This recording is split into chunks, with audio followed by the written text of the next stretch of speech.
Why, Mr. Bennett. Yeah, I saved all your mail for you. Thanks. I'll pick it up on my way out. Hello, Dale. Hear you're going to be around here for a while. You better check your sources. Hello, Mr. Bennett. You can go right in. Mr. Craig's expecting you. Thanks. Well, Dale, glad to see you. Have a good vacation?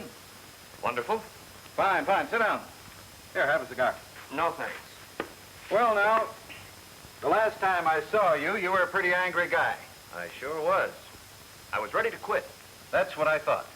How would you feel if you were me? I'd worked hard enough to get into that Paris office, and I'd worked hard to get good news sources in Europe. I was all set. Then you pull me back here. For your own good. Because you'd forgotten to be a reporter. You were writing editorials, not news stories. We want to know what other people think. That's why I told you to take a vacation. You needed to get back to the grassroots. Get a little closer to people. What have you got there? This is my vacation, in pictures. That's really what I want to talk to you about. I want you to have first crack at it. Shoot. Okay. You told me to take a vacation and think it over. When I left here, I just threw some camping gear into a station wagon and took off for nowhere. A few miles out of the city, I got an idea. There was Lake Michigan, looking cool and inviting. I thought, why not? And man, that old lake felt good. I was a new man when I came out. Got to watching a beach car scooting along.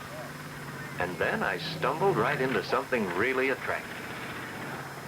Well, hello. Let go of me. Why don't you look where you're going? Gee, I'm sorry. Clumsy. Look what you've done. It was almost finished. Oh, well, here, let me help you. Don't touch it. Haven't you any sense at all? Just go away, please. You know, you're mighty purty when you're mad.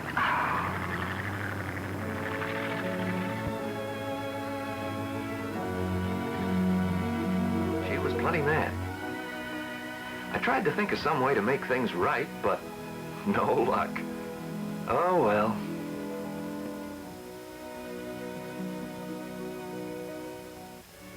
As I drove north, I couldn't get that gal out of my mind.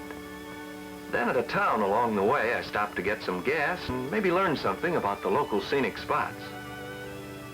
A funny thing happened.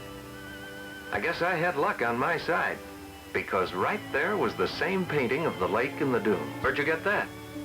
I just bought it. You think it's any good? Yeah. I kind of liked it. Maybe I just like the gal who painted it. Gee, she was pretty.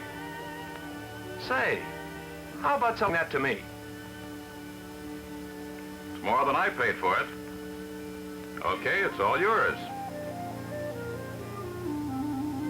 Do you know her? No, but I'd like to. Kind of interesting. Driving around with her father in an old car and trailer. They just left here about a half hour ago. Which way'd they go? Going north. Thanks. So am I. So I started to keep an eye out for a car with a trailer. But of course, because there was the same gal up on a nearby hillside. Hello, young fella. No, thanks. Game of cribbage? No. A lot of people play cribbage, end up buying a painting. Whole back end's full of them. Know anything about engines? Some. What seems to be the trouble? Have a look. If it isn't one thing, it's another. Engines, brakes. Here, I'll show you.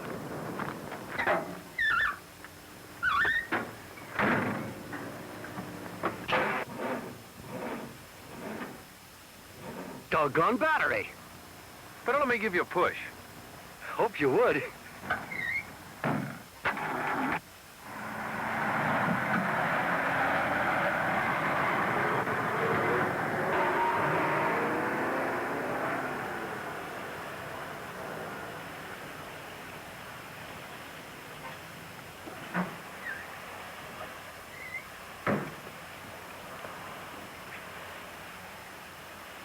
Just wanted to say thank you. Not at all. But I'd do something about that car of yours if I were you. I don't think it's safe. She's all we had. Have to make her last. Well. Hey, look! It's moving!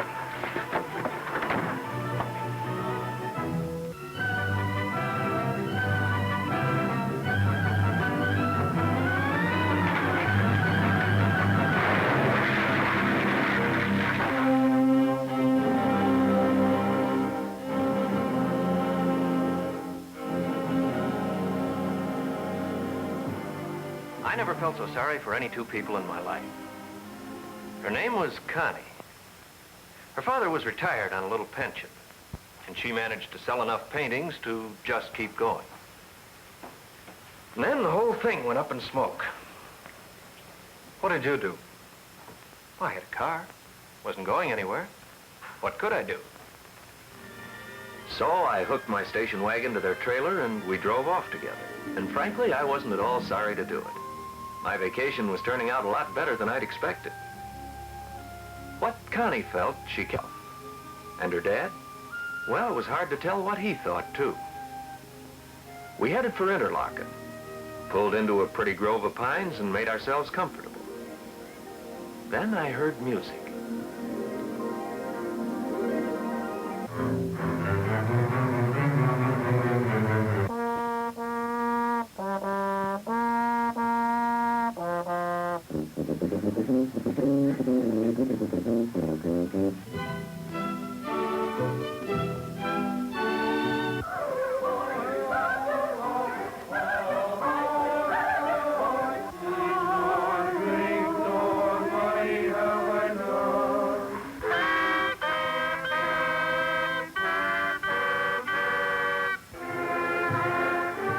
Hundreds of youngsters come to Interlochen every summer, come from all over the country to play, sing, dance, and study. It's a wonderful spot.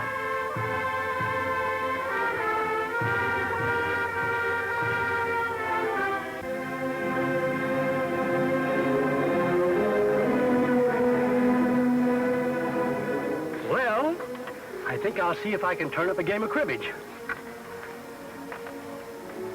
Anything I can do? No, thanks. You know, it's awfully nice of you to pull us around, but I don't feel right about it. Ah, it's about time I got around to seeing the Middle West anyway. I just love it. For years, I've wanted to travel around and paint these beautiful scenes. Ted thinks I'm a little foolish. Ted? Who's he? Ted Newell. We've known each other since kindergarten.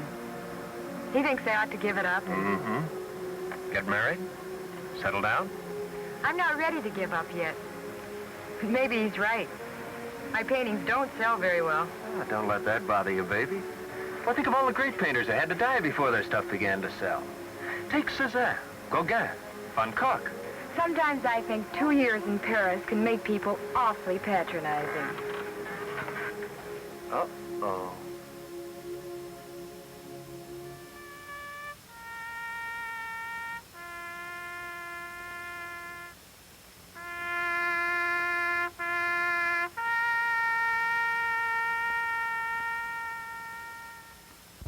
The things there are to see in this Middle West.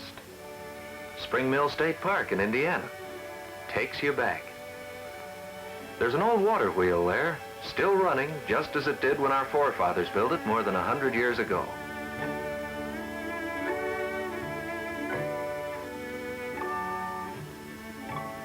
Everybody seemed to be in a holiday mood. We drove over to New Salem in Illinois, where Abraham Lincoln lived as a young man. The old log buildings have been carefully restored as a monument to his memory.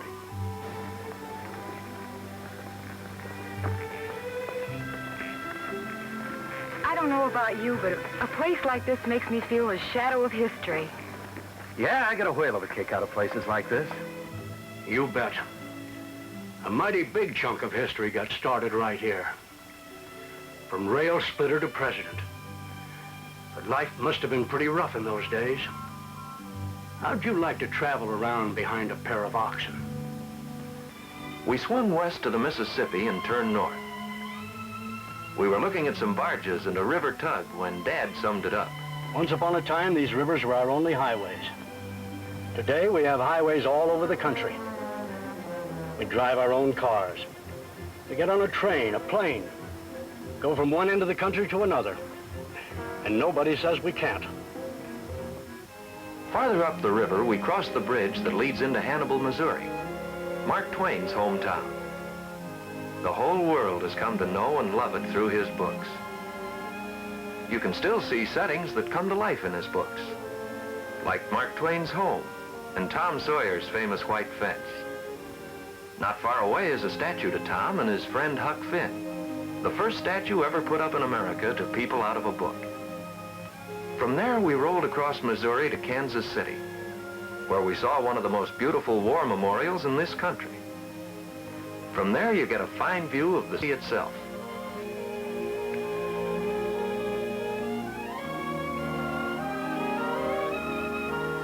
Talk about handsome buildings.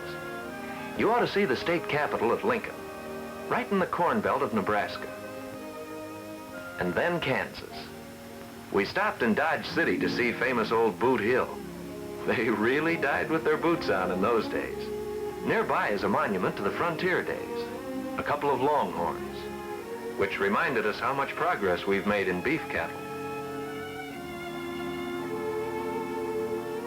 Oklahoma City's something entirely different. You just look around and you can see oil derricks, right up on the lawn of the state capitol. The first we saw of the Rocky Mountains was the summit of Pikes Peak, way off in the distance. You don't realize how big this country is till you get around and see it. Then we left the plains and began climbing up into Rocky Mountain National Park.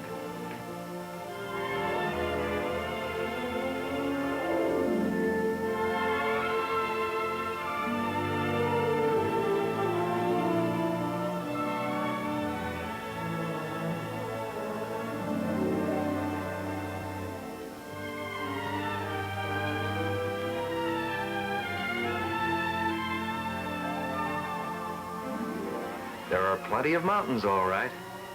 You keep climbing higher and higher. For miles on Trail Ridge Road, you can actually see the timberline below you. You're riding right on the top of the world.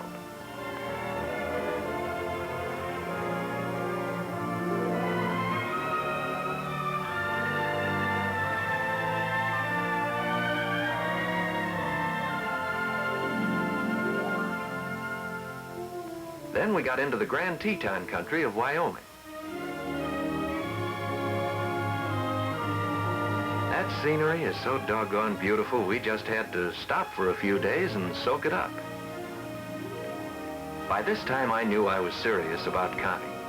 She was friendly enough, but most of the time she kept busy with her painting.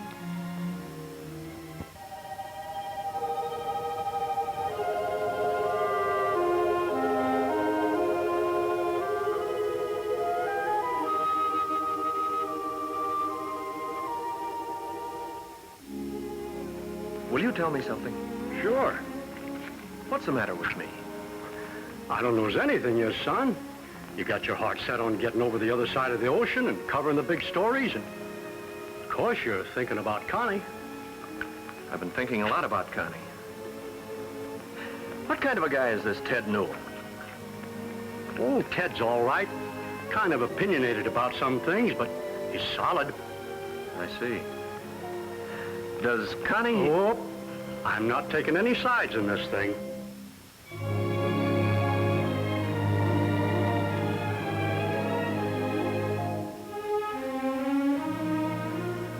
Connie and I kept right on talking about the scenery. The falls on the Yellowstone River. And they are pretty spectacular. Lots of color and action out there.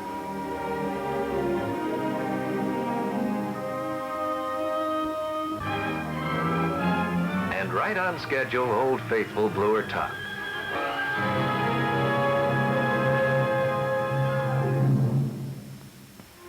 I got to looking at the people, and especially at their cars.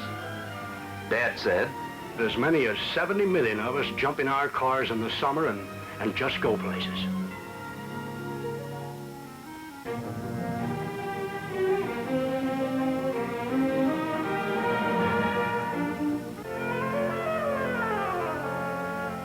Then we took a big swing through Montana.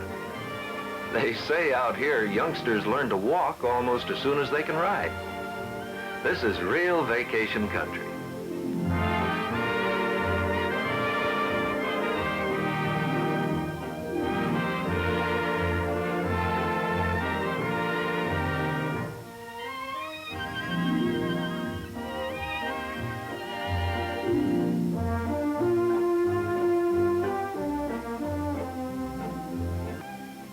We got into the lowlands of Montana in time for the wheat harvest.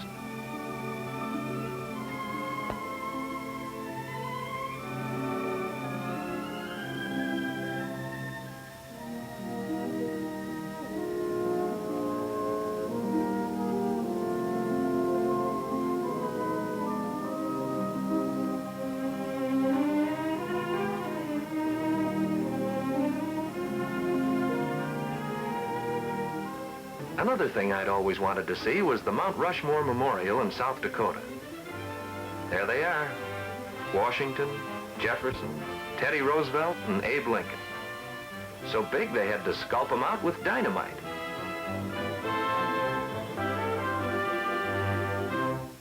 Old Mother Nature did some sculpting of her own in South Dakota's Badlands. But you know, they have a kind of eerie beauty all their own.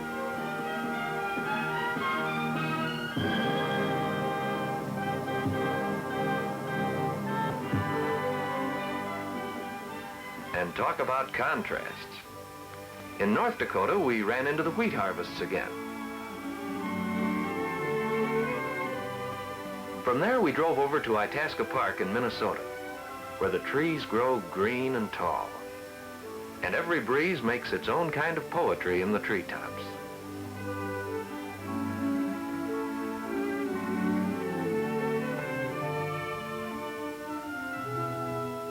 That's where the Mississippi begins. There, it's so narrow you can walk across. Then there's the great Mesabi Range, where so much of our iron ore has come from. It's like a giant's playground. Way down there, the big equipment, the trucks, and the men look like so many toys for children. Duluth on Lake Superior is one of the leading freight ports of the world. Most of us don't realize how much traffic they handle.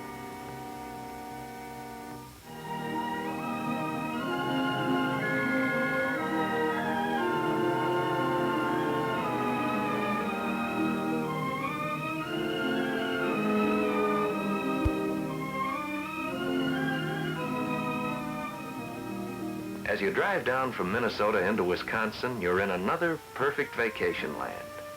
A land of trees and lakes.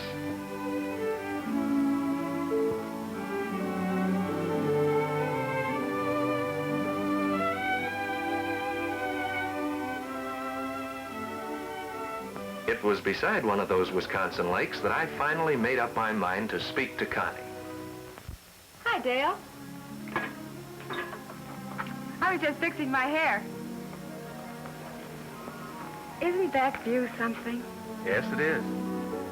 But I'd rather look at you. You're beautiful, Connie. You know, all the way from Michigan, I've been wondering just what I was doing.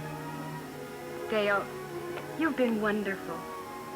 Both Dad and I appreciate it. Connie.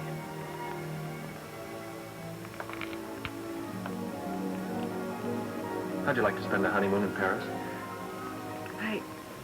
Dale. Paris in the spring is pretty wonderful. Will you marry me, Connie?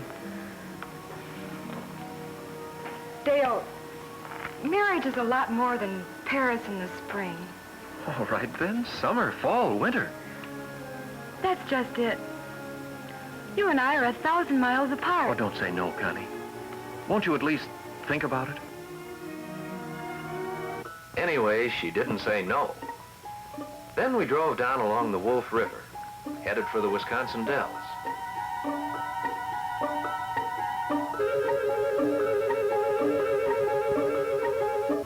Years ago, lumbermen used to float their logs downstream through here on the way to the sawmills. We saw the sights of the Dells. Stand Rock, the weird rock formations.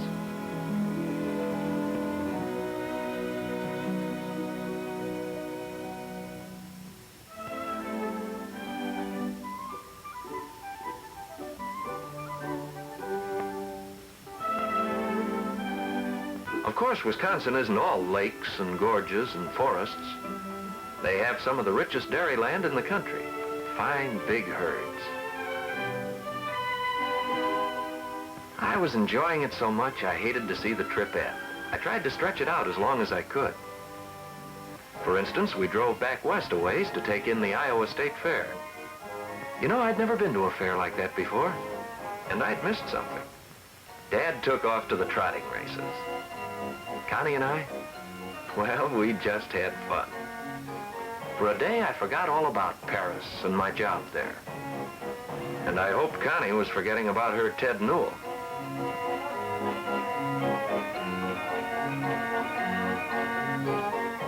Having fun is part of a state fair, but there's an upside.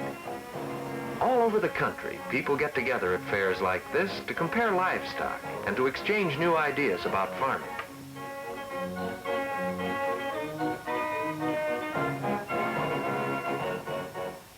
Well, it was quite a vacation. But like all good things, it finally came to an end.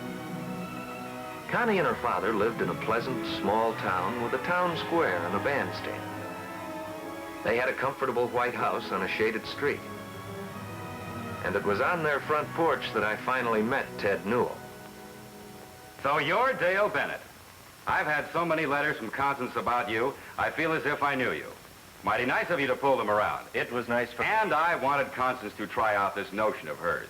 You know, painting things, trying to sell them. A lot of fun, but no way to live. Well, now, Frankly, I hope she has it out of her system. I want her to keep on painting, of course, you know, as a hobby. But we have other plans, which seem to me to be, well, just a little bit more important. Well, I've got to run. See you later.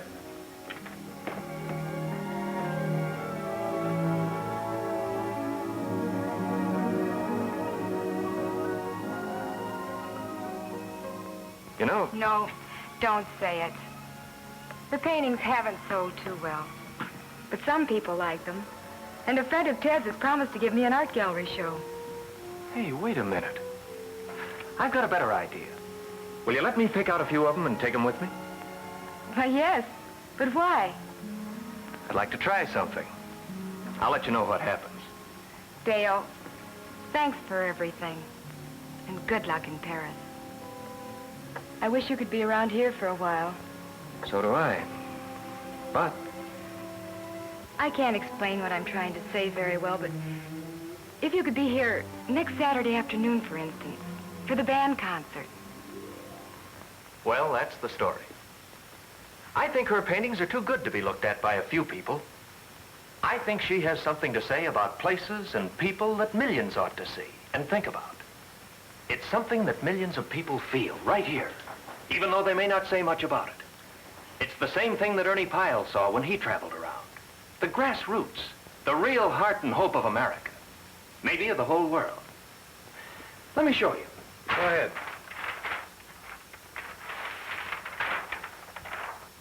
Why, look. To this boy with his prize-winning cat. It's as big as our whole country. But it's alive in this scene of a sheep herder, off all by himself, alone. But a part, and a mighty important part, of the way we work together. It's right there in the face of this roustabout in a new oil field. It's in the faces of all these people. But it starts right close to the earth. Look at this small town. Then add our farms, our cities, and our industry. And you discover the real secret of America right here in the Middle West. Don't you see what I mean? Think about printing one of these pictures every Sunday. Let millions of newspaper readers see them and maybe understand this country a little better. I like them. Better yet, I like what you say about them. You give me an article in each painting, Dale, the way you're talking now, and it's a deal. And talk about when you go back to Paris. New point of view back with you. Give me about the places over there. Warm humor, the same thing from Europe, around the world. Yes, but what about? What I've seen in the faces of these people. What's in their lives, their hearts, their opportunities. That's something alive right here in the middle. Why, I just suddenly realized that I can find the things I want to talk about. This is a wonderful place for a vacation, sure, but more than this town. To work and live. I've just talked myself out of the Paris job, haven't I? What's the matter with you? You've been fighting to get back to the Paris office. Okay, the job's yours. Take it. No, sir. I got a better idea. I've got a date. A date? Yeah. Date with a bandstand.